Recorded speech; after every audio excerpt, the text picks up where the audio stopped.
All right. All right. So welcome to Thursday already, week 3. It's January 23rd, I believe. Somebody correct me if I'm wrong. You're good. All right. So we are diving into a lot of goodness today, and I'm going to go ahead and share my screen. But before we begin, let's go ahead and just dive back into ourselves because some of us might have rushed to watch this recording or whatever, right? Our nervous systems might be a little dysregulated. So we're going to bring it in. All right. So wherever you're sitting, if you're standing like me, just go ahead and feel your feet on the ground or your seat on your seat or your place where you're sitting. And if it feels good to close your eyes, you can, or soften your gaze, or even just look down at the desk or whatever is in front of you.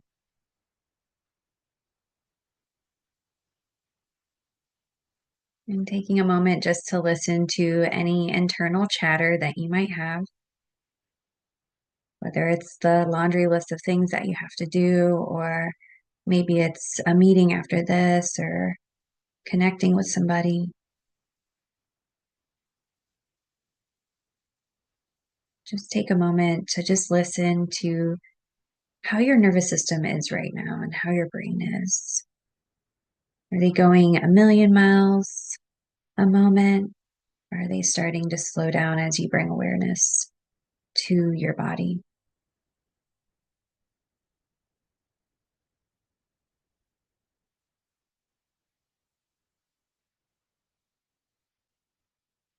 And bringing your awareness to your breath, feeling the rise and the fall of the lungs.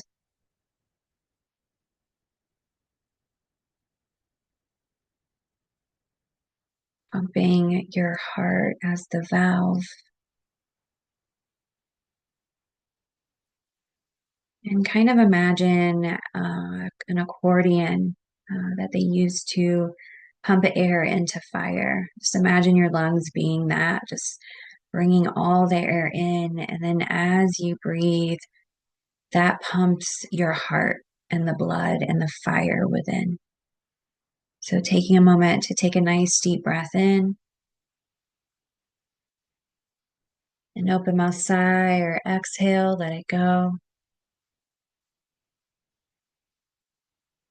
And one more breath in, just focusing on your heart center. Bring a smile to your face because everything in this moment is perfectly fine. You are okay. You are safe. You're supported and you're loved. So take a nice sip of air, just one more, fill up. And when you're ready to exhale, maybe hold at the top for just a moment.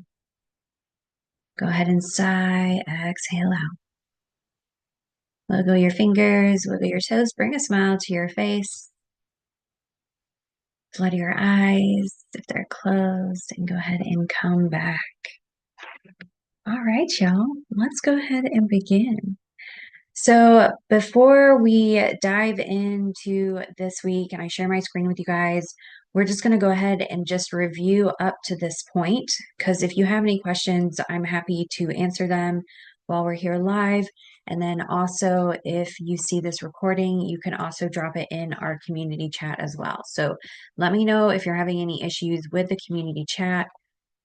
So far, I've seen most everybody in there. There are still a few people that are enrolled and just haven't had the chance to get on here.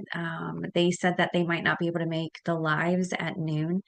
So hopefully I can get them into the community. So if you're watching this and you're one of those amazing people, please introduce yourself into the community. It would be great just to have you in there as well. All right. Okay, so this is our course, and at the top you can find all the links. So I did include an audio, so if any of these audios are not working, please let me know. They should all be working. Okay, so you don't have to watch the video, you can just listen to the audio. I do show a couple things, but again, you can look in your own books or on the PDFs to find that information as well. So that's where those links are going to be.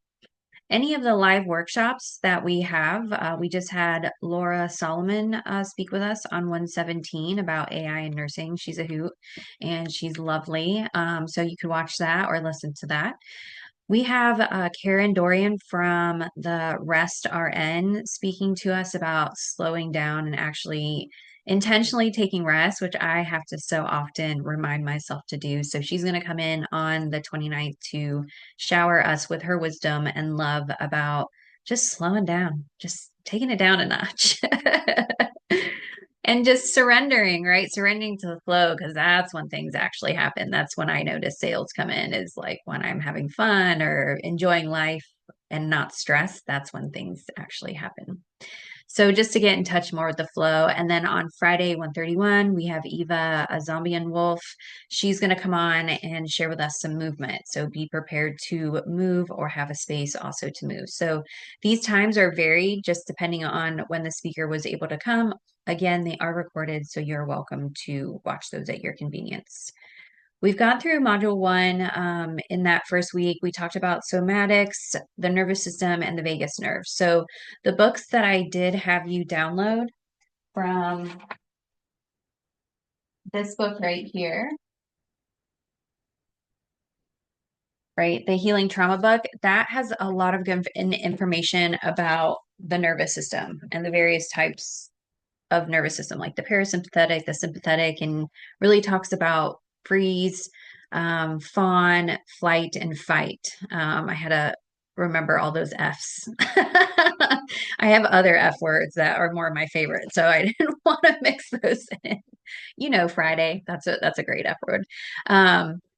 So coming back here, we've got module 2, awareness of self. And again, remember, this is also for you to kind of process stuff, but I also want you to use this. So it's not that you're like a somatic coach and that's not all that you do. There's other things that you do that you can infuse. So your title can be whatever. I don't want this to be like a title thing. I want this to be a certification of self, to know that you are greater than the mind that you have with the limits that you set on yourself.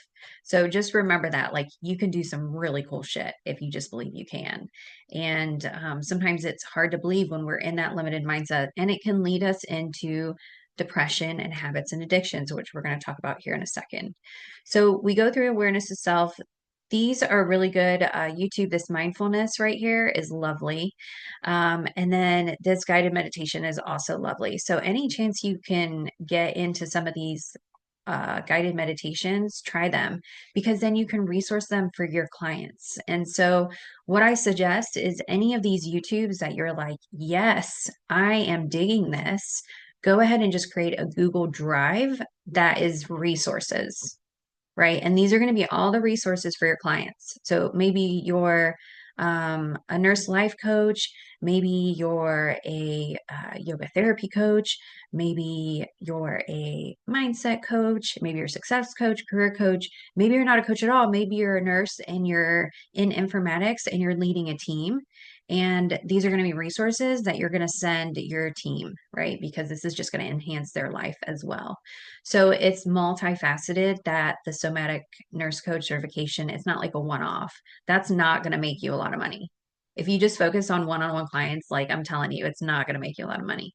If you focus on membership, groups, community, and support and building that way, that's where the money is. And infusing your other gifts, right? Like, you're not just a nurse, you're all these things. Maybe you're really good at making websites, or maybe you're really great at energy work. Maybe you're really great at bringing people together. Like, there's things that don't require a degree or certificate for you to realize, like, you're really good at. If you could just go on TikTok, like, you can see the amount of people that have no certifications or degrees and are teaching about marriage and narcissism and how to get out of toxic relationships, right? And how to start a garden. Like, so don't discredit yourself. I have a client right now, and we started off with, what are your limiting beliefs of building your business? And she was like, I don't have enough certifications. I don't have the intelligence. I'm not good enough. And I'm like, yes, girl, get it out, right? Because it's when we identify all of those, then that's when our habits and addictions stop. And so we're going to dive in how limiting beliefs and addiction behaviors really kind of coincide together. Because when we don't feel worthy of believing that we can achieve such things, then that's when we kind of become this scapegoat and rely on other things to help relieve that pain that we aren't good enough, right? And that's when those maybe not so good addictions come into play. So we'll talk about that here in a minute. Any questions so far? Jenny, I know you're on. Any questions up to this point, like up to, emotional awareness and DBT? Any questions about any of those modules that you have? I don't think so. So I am somewhat behind. The other night I was driving in the middle of the night going to see a patient, and so I was doing a little bit of catch up then, and that's on my radar for this weekend too. So I've been tuning in to the recorded sessions and looking to get caught back up because everything that I've learned so far, everything that you're sharing, lots of great stuff. And some of it, things that I have known, some that I practice, some that have completely slipped my memory, or I just haven't known at all. So lots of good stuff in here. Yeah, lovely. Yeah, I love that. It's yeah, that's so multifaceted, right? Like I feel like some of the stuff we already know, but we just need like a little kick in the ass to be like, yeah, maybe you should like do that more often, right? Um, so okay, good. Thank you for that feedback. I appreciate that. And yeah, that's why I was like, we're gonna do the lives, but we're also gonna record because yeah, I mean, people have things that they have to do and get to. So thank you for saying that about the recordings and just being able to have that as a resource as well. All right. So module two was awareness of self. And again, like I said, these resources are for you to share. Emotional awareness. This is just really where everybody should be. When you become emotionally aware, you're able to respond instead of react. And if we taught this in high schools, we would see less fighting. We would see less violence because we're teaching kids to be like, okay, yeah, like Johnny said that you are a loser. Okay. Well, in adult life, that I don't really care, right? But as a teen, that is like, holy crap, ego is crushed, right? And that's how teens run. So stepping into that, and Johnny's like, called him a loser, right? The emotional reaction of a teen might be to yell back, might be to punch that person, tackle that person, walk away. Like it just depends on their behavioral systems and their cyclical systems and their habits and what they've been taught from seeing what their caregivers or their parents, how they interact, right? And so with this emotional awareness, if he understood that teen that was just called a loser and has gone through emotional awareness training or curriculum built into the educational system, then instead of doing those things that I just spoke about, he would be like, huh, that's just like a reflection of that person. Like, I'm not a loser. And he would just walk away. Like, holy crap. Can you imagine how many fights that would just. So it's really interesting how, I think the education system and even the healthcare system limit our thinking into making us feel broken, worthless, unworthy, and discredits us for our gifts and the connection that we have as humans. We can talk about the whole mental health disorders another day, but, if you look at a lot of those, many of those diagnoses come with symptomology that kind of rebel against society a little bit. So if we keep the rebels in line with giving them a bunch of medications, then they're not going to act out. And so I'm a true believer in that whole situation. Like if we keep people quiet and they're not going to act out for a good reason, some people need a little help with that. So medication might be a good option. But many times, if they make you feel worthless and incompetent, then you're not going to come back to your own intuition, your own body, your own gifts, because you're like, well, those don't matter. So just this week, please realize that you have gifts. And so if you haven't tapped into those, or if you're not aware of those, please book a call with me and we can figure it out together. I'm pretty good at tapping into what your gifts might be. And if you're interested in diving more into that, I do have a resource for Soul Blueprint, which dives more into your purpose here as a human and what that looks like for you and how you can kind of take charge of that. So it's like your gift if you're unsure. All right. So back to this, we've got module 2, we've got the DBT therapy and treating trauma. Again, this is not to make you a therapist. This is just to make you aware that these skills are here.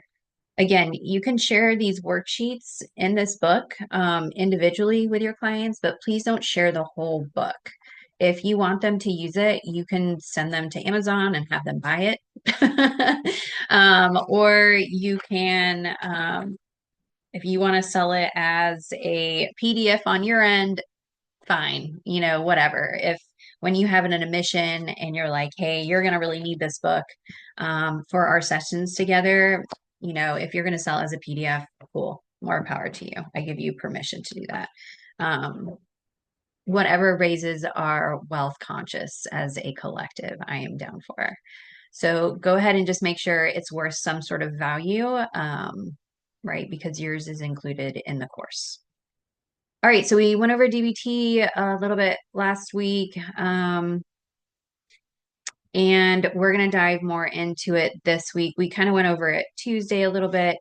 Root analysis, you want to look at this right here. I brought this up because I want to come back to the whole awareness. So with clients, really the first thing off the bat is to understand their story, first of all. So have them be like, tell me your story. And right then and there, you're going to know if they're in victim or hero mode. So if they're like, I was abused and I am broken and I am this and I am that, and none of it's like in a positive sense, then you have a lot of work to do in the whole limiting mindset. Because victim mode is just literally behaviors that have been given because you've probably felt unworthy. And now you've built this unworthy bubble and it's going to bleed into everything, including your job, relationships, and into yourself. You might even notice it on people when people feel unworthy. Like we talked about last week, body cues. You can really tell when somebody's not feeling so hot, and then that kind of turns into depression, right? And then they're really not feeling it. When that state could be used as compression, or maybe you don't have depression at all. Maybe you just need support, a change of a job, and to get rid of that creep that you're with. I don't know, right?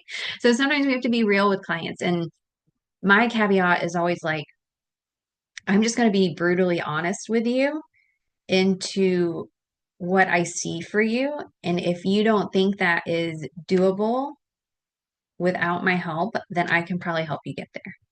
And so I was coaching women for a while to get out of toxic relationships, and that was fun. And it was also very rewarding because you got to see these women just come from this place of just terrible lows and just feeling so unworthy, and then stepping into their power and just being like, I am ready to rule the world, right? So, these skills can be used across the board, no matter what kind of coaching you do, whether it's C-suite, exec, business coaching. Get to the person's story, and you'll notice if they're a hero or victim. The next part is to reframe their mindset. So you want to dive into understanding their their limiting beliefs, their fear mindset. So this is where the mind body awareness comes in. They're going to be more mindful if they're paying attention to their breath throughout the day. They're going to be like, oh my gosh, I was breathing so fast right then after my boss left. Or I notice when I'm walking into the hospital that my shoulders start coming up to my ears, my hands become fist, and my butt is clenched as I'm walking, right? Like become so totally aware that it's kind of annoying because you realize everything that's happening in your body, and you'll become so aware that things that are happening in your body, you can probably heal yourself, which is really cool. Because you are the one that's probably caused it through stress, right? Which encourages inflammation. So much of what we can do as humans is just to become aware of our body. Identifying physical sensations will be the next step. And this is piggybacking before realizing your behaviors and habits. So if we can identify this stuff inward, then you're going to be able to be more aware of those repetitive addictions and habits. Okay. So if you're bodily aware, you're going to understand that I had a client that used to like want to escape kind of like her home inside because it was just kind of a distressing, energetic environment. So she would always just go out in the garage and she would work out in the garage and she would try to do a lot of stuff in the garage. And so I was like, what can you do to come kind of back into your house? And she said it was like a person that was affecting her area. And so we got into actionable steps to help her either remove that person or cleanse the energy in that space and create areas for her that felt safe, secure, and comfortable. So that person really like rattled her nervous system. And so coming back to that can help with the awareness of cycles. Identifying the link, the sensations to emotions, right? So if you're having a yucky feeling in your belly and you feel like you need to go to the bathroom, notice where you're at in that moment. Like, are you feeling anxious? Are you feeling nervous? Are you feeling excited, maybe? Are you in fight or flight, right? Like, kind of take a moment to realize, like, oh my gosh, my stomach's hurting right now. What's going on in my internal and external environment? So, linking those two emotions is really important. Reflecting on past experiences, this is really important as well in any addiction. And also, if we look at like dieting, for instance, a lot of time with diets, or if you are a nurse that's dabbling with fitness or nutrition or healthy wellness, this is really important to understand with your clients is to have them be like, okay, the last time I did this diet, what was that experience and then what happened after, because usually that's kind of a yo-yo effect. So you want to get them more in a mindset of coming back, being aware of their body and being like, I'm okay with this right now, like I love myself and I'm going to do what I can to make my body feel better, right? Like look at your body as a separate entity. Like you can call it her or him, whatever term you want to use. There is a soul in here in your flesh suit. So coming back to your sensations is going to be very crucial into identifying cycles, addictions, behaviors, and habits, which are all the same thing. Journaling is really helpful as well. You can kind of note an experience that happened, maybe an emotion that followed, and then some bodily sensations. And you can track this over time. This is really helpful. I have a somatic nurse coach. She's not a nurse, but she went through the training and she helps women identify basically, what is it? It's like, I think she does like psychic readings and things like that, but she dives and brings into like the habits, root cause, and addictions. And I'll think of where I'm going with that in a second. All right, identify stressors and triggers. This is going to be very important as well because if something's triggering you and it's affecting you inside, it's important to be like, why is this happening? Like, am I afraid of something? Is something in, creating danger in my body? What's going on here? Professional guidance, obviously, you can get with other people that can help you explore more emotional states with therapists or psychologists. Holistic evaluation, we got therapeutic techniques, behavioral changes, regular check-ins, and then seek emotional support. So this is really going to be the basis when you're looking at addictions and behaviors in the modification arena. This is really good somatic tracking and pain reprocessing therapy. So you quite literally can get rid of pain without medication, which is fabulous. And then I love this. This is Johanna Hari. This is why you could be depressed. And he literally just breaks the truth up and invites you to consider the possibilities of what your life could look like if you weren't depressed. This insight assignment, you can go ahead and do this and turn this in if you like. It's really just kind of an insight assignment to have you understand, your point of views and your beliefs and your morals. All right. Understanding and treating addiction. So obviously you can watch a couple of these YouTubes. We went into body tracking importance last week, and we didn't quite discuss the emotion wheel. So let me go ahead and bust that out here. And there's another one so you guys can see that as well.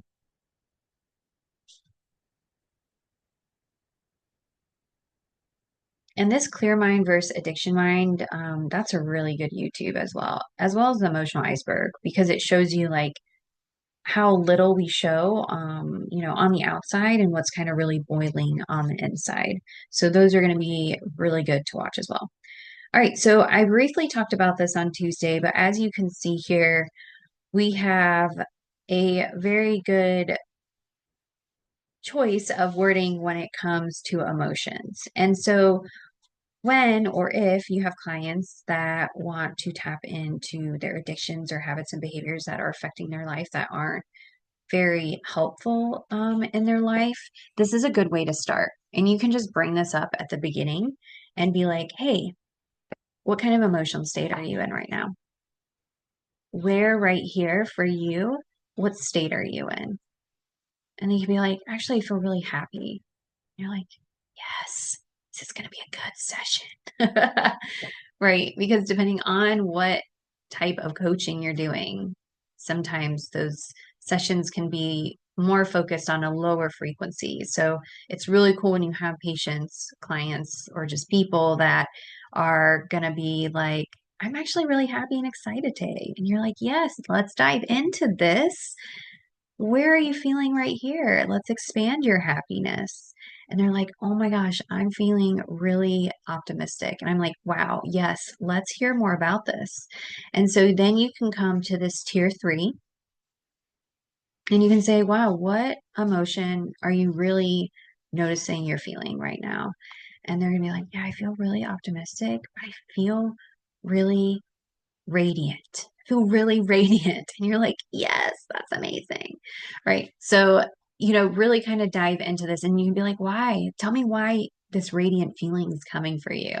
And then they're going to dive more into what that looks like, what radiance looks like for them. All right, let me open this right here. So you should be able. Let me stop screen share and select the other one here. Nope, that's not it. Okay, perfect. All right, so this is our DBT book. The beginning, I did say at the beginning, they have these great areas where you can, do a little bitty every day. And again, you can use this book again.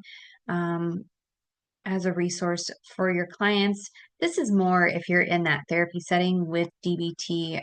Again, I made this book for those people that might be going through DBT, or just want to learn the skills because the skills are really important. So this is just like a nice little cheat sheet of the different components of DBT. So again, Marsha Linehan was the one that created DBT, and the reason why she did was she was not getting or feeling that she was getting the proper care and treatment for the emotional needs and physiological needs that she had. And so she was like, screw this, I'm creating my own thing. And I was like, yes. So Marsha Linehan did this. There's 4 components. There's mindfulness, which is the core component, and usually the first component that we go over in DBT. The next one is emotional regulation. So once you're kind of aware of the whole situation, you can dive into the emotional complexities and understand, um, like how your body's reacting or responding, collecting glimmers, not triggers, and just learning every day how to function as a human. And so distress tolerance is really good, and then interpersonal effectiveness. So these skills are great for teenagers. They're great for clients that might have autism symptoms. They're great for clients that might not be able to communicate effectively, and this can really help them. All right, so we have these awesome days, and it's probably going to take a hot minute. Let me see if I can scroll down here. All right, so let me go to where I'm trying to go here. Okay, so this is, yes, there's the emotional wheel. Perfect. So this is the model for describing emotions. And I've briefly gone over this before in one of our other sessions. But first we have the prompting event. And I'm just going to go around this because it's going to tie into the addictions, habits, behaviors piece in just a moment. So we have the prompting event.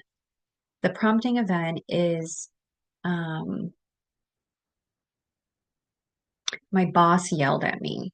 Okay. So the prompting event is my boss yelled at me. My interpretation of the event might be like, I feel worthless. I can't do my job. I should just quit. The next is the biological changes and experiences. Biological changes and experiences are what's going on in your body. What are you noticing in response to your own mind, facts, interpretations that are happening from your prompting event? All right, so we're going to have biological changes that can be hormonal changes, which are going to cause emotions, feeling, flooding going to happen in the body.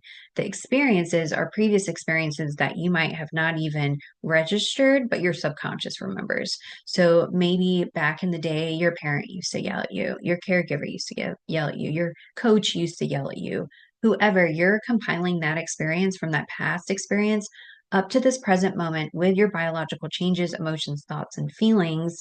And it's going to go into expression and actions. And these are your habits, addictions, behaviors, and cycles.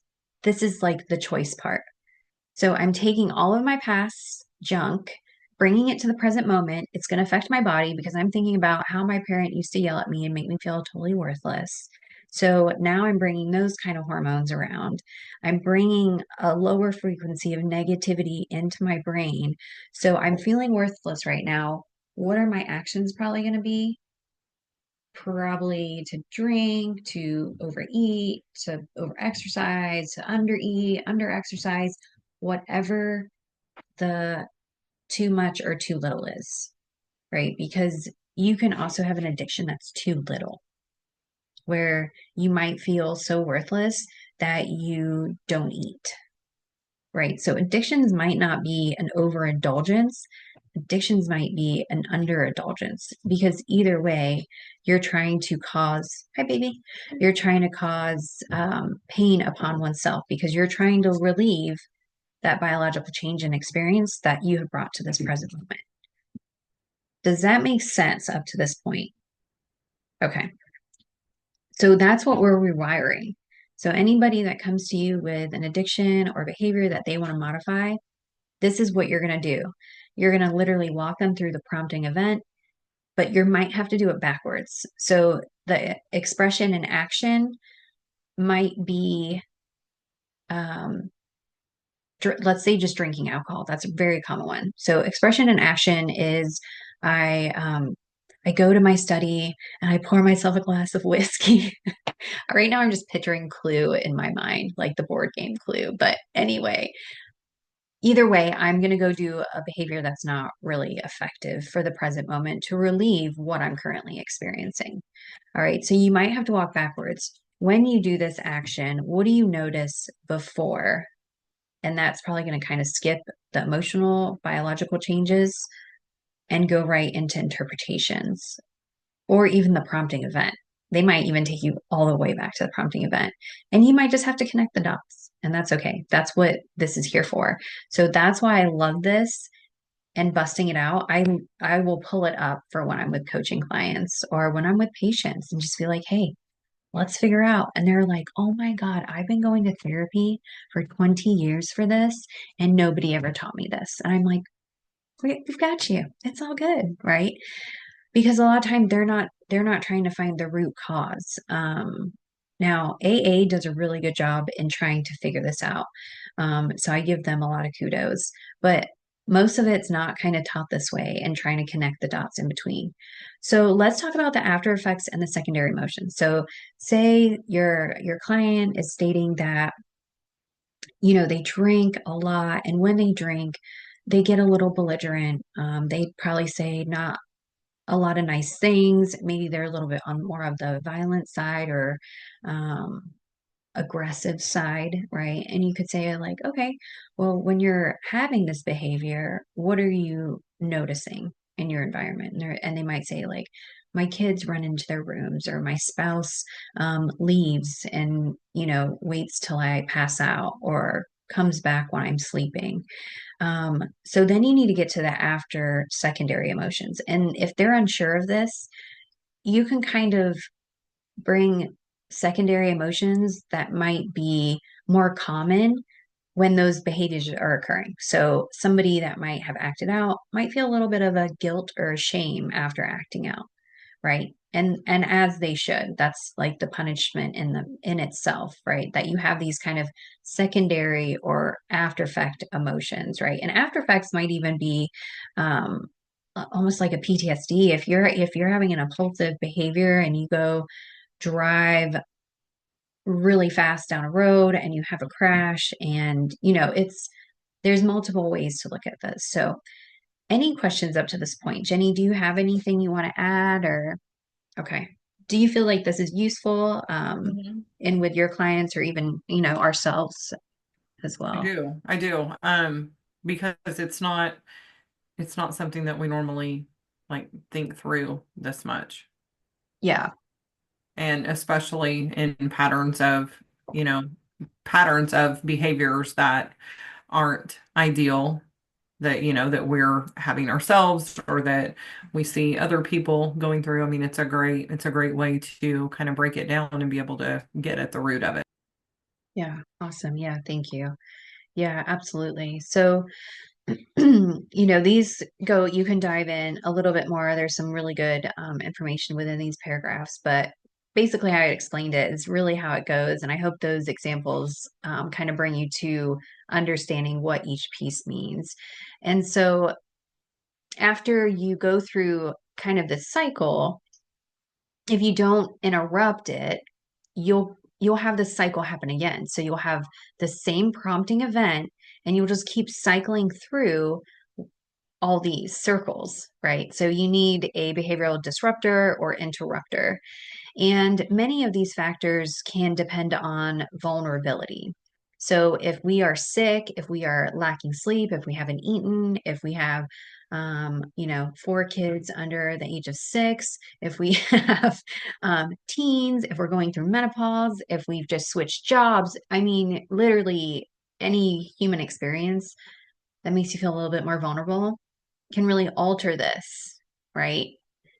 Say, you know, say I'm a nurse that hasn't had very much sleep and I'm going on my third day of my 12-hour shift.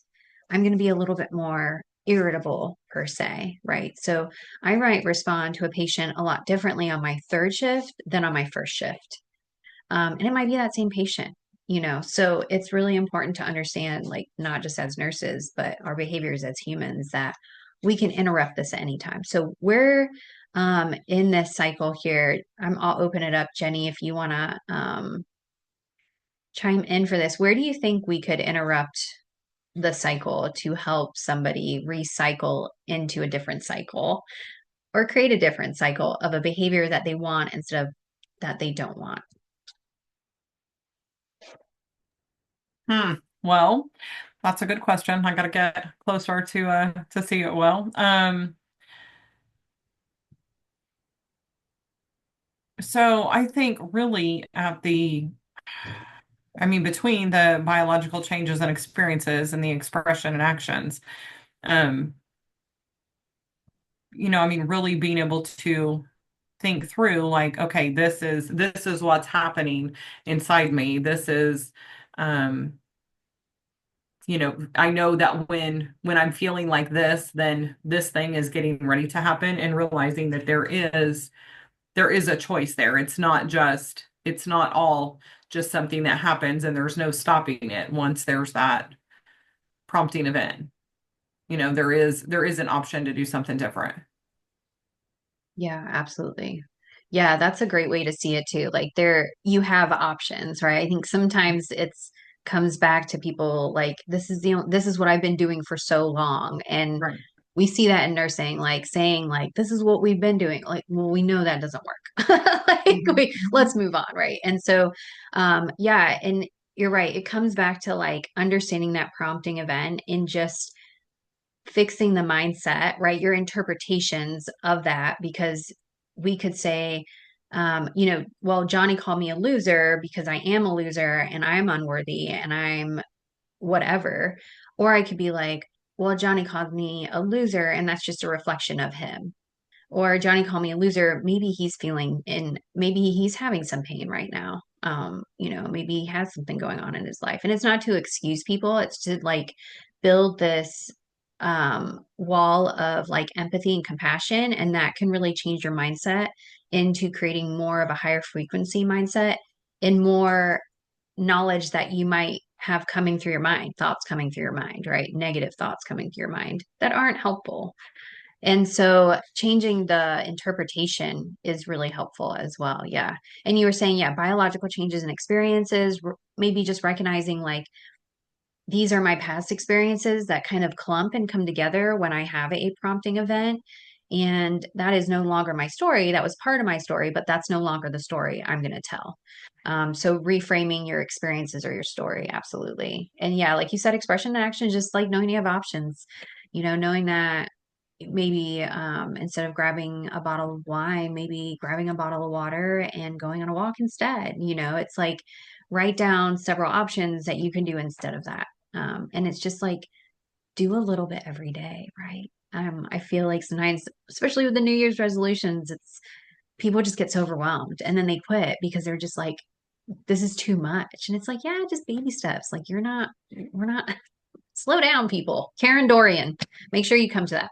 All right. After effects and secondary emotions, we talked about that. You can't really change that, but you can change this. So you go for a walk and you drink water, your after effects and secondary emotions are going to be way better than if you just punch somebody, right? You're not feeling that shame and guilt. You're feeling, joy and excitement. You're feeling your body's feeling good. Your cells are smiling. Everything's happy and moving. Your chi, lymphatic system, it is golden, right? So your emotional and hormonal stuff too is going to be increased, whether it's like serotonin and dopamine, all those great hormones that we have, which kind of goes back to this biological changes.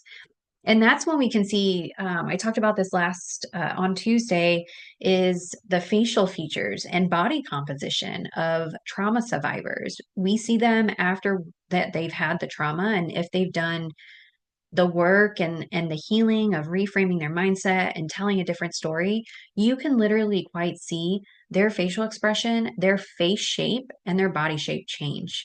And it's almost like they've released that story of what they used to tell themselves. It's really cool. Um, so this just goes more into it, observing and describing emotions. Again, that's just like the little wheel you can explain, and then you can dive into this and you can write it out. And like Jenny, like you were saying, we don't quite often, recognize this and just take a moment to be like, oh, why did I act that way? And why am I feeling shameful right now? Or why am I feeling excited? Just getting curious. So these are really great resources for those that might be dealing with addiction behaviors or habit, or even just for us to just take a moment and come back to our body. So the PLEASE acronym dives into make sure you're treating your physical illness. So if you are on some sort of medication regimen, make sure you're in compliance with that and taking care of your body. Balance eating, make sure you're eating a good diet, good food, avoid mood altering substances as much as possible, balance sleep, get exercise, right? So these are just a little bit of reminders that you can use. You can be like, hey, print this out and post it somewhere to remind yourself to make sure you're, staying on task and staying accountable. This one is a very good one too, because most of the time when we dive and look into addictions and habits and behavior modification, those experiences and reactions are more likely to be linked to an emotion. So maybe you are feeling depressed, maybe you're feeling lonely, maybe you're feeling isolated. Those are some of the common emotions that we hear when people are into the addiction phase, that to do the opposite. So, opposite action is doing the opposite action, which can be really scary, especially if you're dabbling in the fear and you're like, man, I don't know if I should do this in my business, or man, I don't know if I should go get another degree. And then you act, and it's like, yes, I should do this, right? So, it's literally bringing the opposite in. And this is really helpful for addiction and behaviors because when we dive into some of this right here, that's when a lot of behavior addictions come in to play, right? So we are, if we're feeling some sort of hate in our heart, try to avoid it, but then try to be kind to somebody and extend kindness. Depression, do something that brings you joy. Like you have the power to snap out of it. I do not believe we have chronic depression. I believe that is a choice of our soul. Like our soul is craving something. We can have deep sadness that lasts a very long time, but chronic depression is a term that's used by insurance companies. If we have chronic depression for a very long time, we really should be asking that person, like, what's going on with your soul? Do you feel like you have a lack of purpose? Do you feel like you've been misjudged or unjustified? Um, right? Because when we look at chronic depression, it's like some really deeper level stuff. I know when I was diagnosed with chronic depression, which I'm no longer diagnosable for that because I don't experience those because I know I have a choice. Whereas before I was like, oh, I'm just so depressed. And I would say that all the time. I'm like, oh, I'm so depressed. And it's like, yeah, well, no shit, you're bringing that upon yourself. And so it's really interesting. The more we go to the doctor and they're like, well, tell me. And you're like, I'm so depressed. And they're like, yes, you are. It's that cycle, right? So even going up here and going with some of your diagnoses and even walking through this would be also very interesting to do. All right.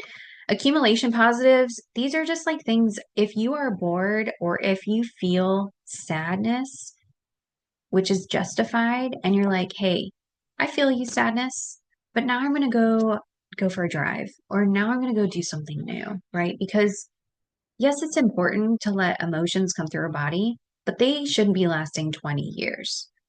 They should be lasting like 60 to 90 seconds. And it's our choice to either extend that frequency outward and beyond our capacity or to harness that and be like, yeah, like I'm really sad that I don't have my parents, or I'm really sad that my son passed away. Like these are experiences that are really deep embedded into our souls. And so I'm not saying like forget that your parents or your son passed away. I'm saying like hold that space for that experience. And those people would probably want you to keep living and living a life of joy and love and happiness, right? So when we change our mindset and we honor our experiences, we no longer have to carry that suitcase around with us, right? It's like releasing the baggage. And we can do that by accumulating positives. All right. The last one here with addiction and behavior. And again, let me go into our course really quick here.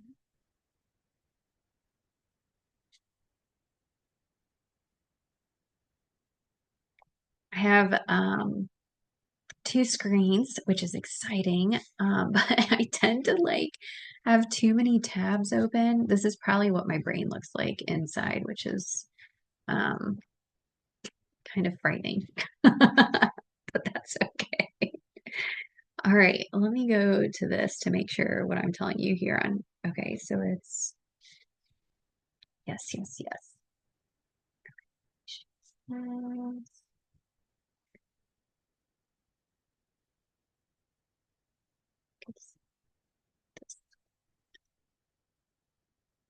Yes, okay. So in module 3 here, we have the levels of validation. And we've talked about internal and external validations. I'm going to dive into this. It goes also into the give skill, which is really good. These are all in your DBT book. Um, this is a DBT skills playlist. So if you want to learn these skills a little bit more in depth, that goes through that. But the one I wanted to just end with, because it's really important with addictions, habits, and behaviors, is just crisis intervention. So, intervention is ways to de escalate when you feel like your body's in crisis mode. So, maybe you have somebody that's dealing with suicidal thoughts, ideations, they're also known as, or even a plan. Those are your crisis intervention people. And it's important to teach them these kind of skills so when they get in that mindset, that they're not reaching for these behaviors that become cyclical, whether it's cutting or taking moments to cause pain to their own body. That's why I have sleeves of tattoos, right? So don't just think like it might be cutting. It might be like going getting a tattoo or a piercing or some other way you're going to cause pain to your body. Overworking nursing shifts, overworking in the gym, right? So causing unnecessary pain to the body to relieve an emotion which you're trying to escape from. So these skills are really important. And in your DBT, in this book right here, I don't have page numbers on these because, like Marsha Linehan, her workbook, which I should bust out sometime, is a mind fuck, quite literally. She has like page numbers all throughout, but she makes you really try to find stuff. And the reason she had a reason behind this is because if you are in such a crisis mode, if it takes you a long time to find what you're looking for, you're going to calm down before you even get to that skill. So, or you're going to get frustrated and just like give up and do something else. So it's like either of those two things. So this, let me find it in here. Crisis. I think it's towards the front. All right, thought it was.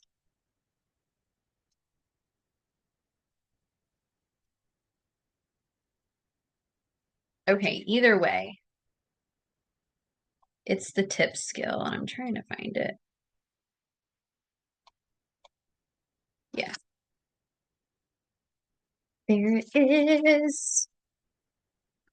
Okay, so it's you've got signs of a crisis, what a crisis looks like, and then you have the SUDS thermometer. This is going to be way easier to find. So if you just find the page that has this like thermometer on it, this is really good to go over with clients, just understanding like, hey, if you're unable to complete daily tasks like getting dressed, brushing teeth, bathing, etc., your body is in crisis. And that's where you go back to like the depression diagnosis, intrusive thoughts, isolation, increased agitation, abusive behavior to yourself or others, having dramatic shifts in mood, sleep, or eating patterns, and then loss of touch with reality or even this paranoia, right? Like somebody's out to get you. And then what to do in a crisis. Use the tip skill. We went over that on Tuesday. After using tip, use other distress tolerance skills, reach out to somebody, and then follow your plan on the crisis plan worksheet. So with the worksheet, they can write down like who to call. You don't even need a worksheet. It's not what we use in mental health. It's not like an agreement, which is absolutely absurd in relation to like the suicidal plan. You can quite literally have them write on a post-it note and just keep it in their wallet or their wallet or their purse or on their fridge, mirror, wherever that they're going to see it the most, and just write like support person, the name, and their phone number. Like it doesn't have to be this contract that says like, I'm not going to kill myself. Like, why are we doing contracts like for that? Should we be doing contracts for other things? It's a little absurd. It's a little absurd, I say. All right. And then when to use crisis survival skills. This is another great YouTube behavioral chain link analysis. We'll go into that a little bit more next week when we get into the neuroplasticity as well, because behavioral chain link analysis is going to dive into creating new neural connections and new neural pathways. If we change a behavior and do something else, there's going to be other neurons. I think I showed a video. It was mind blowing to how the neurons are like connecting. And it's so cute when they come together. They're like, ah! So we're going to be talking about that next week when we get into nervous system response, and then also into biohacking, the new frontier. And I'm going to be talking about the super patch and other cool biohacking resources and also products that you might want to dive into, because there's so much out there that is happening in the biohacking world. All right. Any questions up to this point? We went over a lot of juicy information today, and really the homework for this week is just to tap back into yourself. Like try every day to notice your bodily sensations, notice maybe some emotions. It doesn't have to be like every second of the day you're like, I'm happy, I'm sad, I'm indifferent. Like, no, like, maybe just notice emotions when you experience that emotion, right? So if somebody cuts you off in traffic, notice if you're like, yeah, like whatever, maybe they have to poop really bad, right? Or, or maybe just you know, notice your response or reaction. Maybe you're like, yeah, mother, meh, right? Notice how you're responding to things throughout the day, whether you're responding or reacting, and notice how it affects you. Right? We take so much of our experience with people throughout the day, whether it's really, that shitty person at the driver's bureau when you had to go get your license, right? And then you're like telling your friend at dinner, you're like, yeah, that shitty person at the driver's bureau, they really messed with me today and it really upsets me. Like you're just carrying that energy up to that point and you're really just bringing more of that shitty energy into the moment. And now your friend's like, yeah, that piece of shit, he shouldn't have treated you like that, right? And now you're both sitting there just bitching and now it's going to continue into other things that you really don't like or dislike. Have you ever had that happen to you? I know right? Absolutely. Right. Yeah. So, And for me, if I do that, because there are times, yes, generally just letting it go is good. But there's times when it just really irks you and you need to vent. My husband is the worst person to vent to because he'll start doing that whole thing. Now he'll get irritated with people too.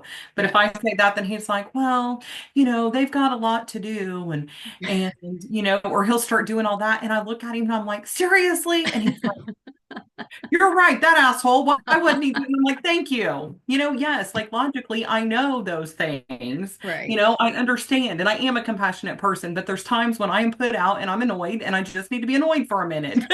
Yes. And I need you to understand that sometimes I just need to be annoyed.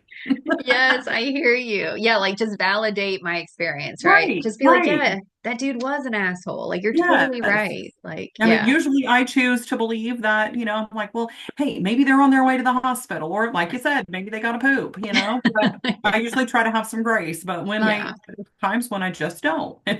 I get Yeah. over it quickly, but I just having that little validation sometimes can help. Yeah, absolutely. Yeah. Yeah. It's like where do you take the conversation after they're like, yeah, that dude was an asshole. And you're like, yeah, all right, cool. Let's move on with our Right, lives, right? right. Which Like, most okay, people yes, do. we agree. Yeah. Yeah.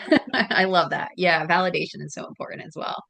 All right. So, until next time, until Tuesday, when we get into the nervous system, I'm going to do a demo as well in relation to how what we say affects our whole body. And this is where like lie detectors come into play. And it's going to kind of bleed into our biohacking because when we talk about biohacking in the nervous system, we're talking about the skin system, we're talking about the external senses that are being brought to us and how our body is responding. And biohacking has a lot to do with that. So I'm so excited for next week as well. And it's like week 4 already, week 5. It's, yeah, week 3. Anyway, we're here, so that's good. All right, y'all. Well, have a very nice rest of the week. And again, if you have any questions, post those in the community. And until next time, I'll see y'all later. Awesome, thanks. Bye, Jenny. Bye.